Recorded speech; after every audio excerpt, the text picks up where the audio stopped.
بسم اللہ الرحمن الرحیم۔ السلام علیکم۔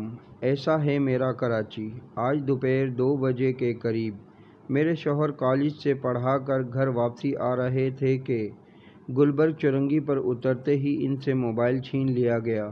انہوں نے گھر پہنچتے ہی مجھے بتایا کہ میرا موبائل چھن گیا ہے، ذرا کال کر کے دیکھو کہ آن ہے یا آف۔ میرے شوہر کا موبائل ڈوئل سم کا ہے۔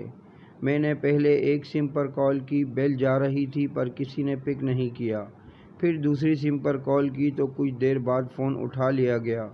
بات کرنے سے معلوم ہوا کہ دوسری طرف فوڈ پانڈا کا رائڈر ہے اور اسے یہ موبائل کچھ دیر پہلے روڈ کے کنارے پڑا ہوا ملا ہے۔ اس نے کہا، میں پیپلز چورنگی پر موجود ہوں، آپ یہاں آ کر مجھ سے موبائل لے لیں۔ ہم گلبرگ میں ہی رہائش پذیر ہیں۔ ہم دونوں فوراً نکلے۔ 5 منٹ میں پیپلز چورنگی پہنچ گئے، جہاں رائڈر بالکل سامنے ہی کھڑا نظر آ گیا۔ ہمارے قریب جاتے ہی اس نے مسکرا کر سلام کیا اور موبائل میرے شوہر کو تھما دیا۔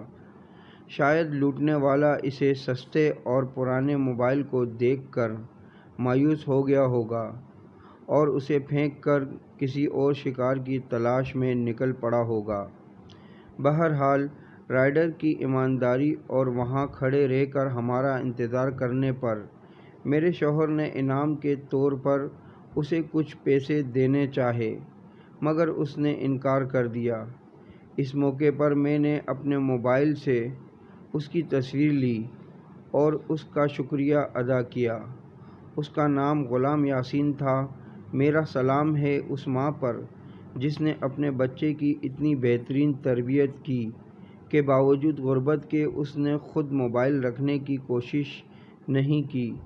یہ کراچی کے وہ باکردار اور پڑھے لکھے نوجوان ہیں جنہیں اصولی طور پر کسی نہ کسی عہدے پر فائز ہونا چاہیے تھا، مگر صد افسوس یہ نوجوان ہمارے سسٹم کے ہاتھوں مجبور ہو کر دن رات بائکس پر سڑکوں کی خاک چھانتے ہیں۔ شکریہ غلام یاسین۔ ویڈیو اچھی لگے تو لائک کریں، کامنٹس کریں، شیئر کریں اور میرا یوٹیوب چینل سبسکرائب کر کے بیل آئیکن کا بٹن دبائیں تاکہ ایسی اچھی ویڈیو آپ کو متواتر مل سکے۔